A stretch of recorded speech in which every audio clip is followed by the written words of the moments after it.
Kasi Diablo Squad at saka 1-11 saka 1-12. So, may mga pangalan doon sa una. Siyempre, sa pangalawa, mayroon din. Nandiyan din yung mga 1-12 na.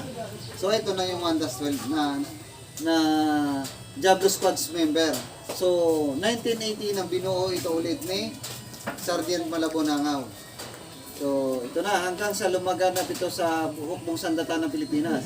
Saan ba to? Siyempre, nakasapi na nito. Ito na sila Paton Labita, sila Amazona. Ito na yun, yung mga sumikat na to. Okay. 1980. Ibig sabihin, lumakad na siya ng lumakad ng 1980, 2 years, August 1982, ang kauna-unahang pangkalahatan pagpupulong na naganap sa Mindanao State University na dinaluhan na may 700 na miyembro na sakay ng Armed Forces of the Philippines kasama ang Philippine Marines sa buong kapuluan ng Mindanao. Ito ang tinatawag na Convention ng mga Guardians taon 1982. Dinaluhan ng 700 na Guardians. Ito, galing na to sa iba't ibang kapuluan.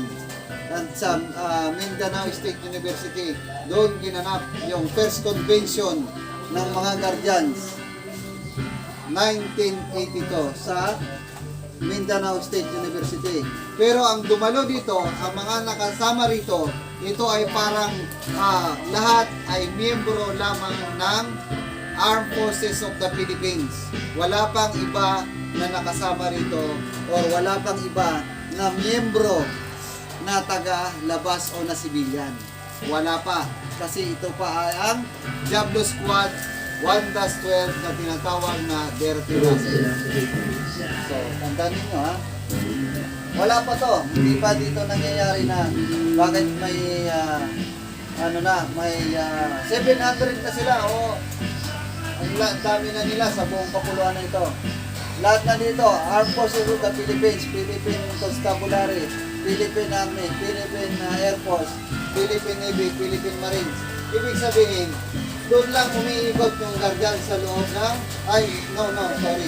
Diablo Squad, hindi Guardian. So bakit importante na malaman ninyo yung history ng Guardians? Kasi nga, doon ito nagsimula sa Diablo Squad. Dito nagkaroon na after the convention doon sa Mindanao State University. Dito na nagkaroon ng kalugan ng bawat salitang Diablo.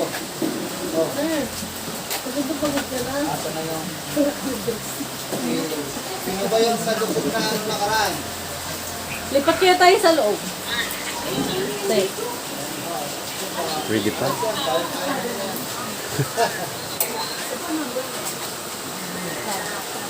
Wala naman daw mababasa sa ulo ni Pako eh. Walang mababasa sa ulo. Nada please. Dali natin alam po yung meaning ng Guardian. So, sa kanilang dalawa. Sa inyo, represent ito ang natin.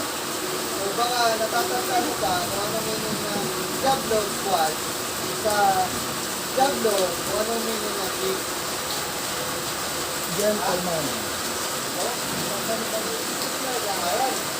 Gentleman United Officers. At saka dito, Engineer.